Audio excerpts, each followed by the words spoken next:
జవాబుదారీతనం అంటూ ఉదాసీనంగా వ్యవహరిస్తున్న కొందరు మంత్రులు ప్రభుత్వాన్ని ఇరుకుని పెట్టేలా ఉన్నతాధికారుల తీరు, నిర్ణయాల అమల్లో మీనమేషాలు, వెరసి ప్రజా ప్రయోజనాలకు ప్రతిబంధకాలు.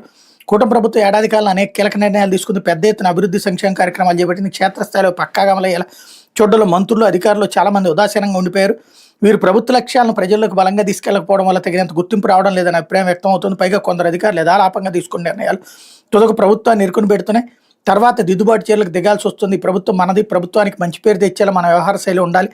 మన దగ్గరకు వచ్చేవారి సమస్యలు పరిష్కరించాలన్న భావన మెజార్టీ అధికారులు కొరవడింది. దీనికి ముఖ్యమంత్రి కార్యాలయం మినహాయింపు కాదని అభిప్రాయం ఉంది. తమ సొంత పనులకు ఎక్కడా లోటు రానివ్వకుండా చూసుకున్న కొందరు అధికారులు ప్రభుత్వ కార్యకలాపాలు మాత్రం తాత్సార ధోరణి అవలంబిస్తున్నారన్నట్టు వార్తని హైలైట్ చేసింది.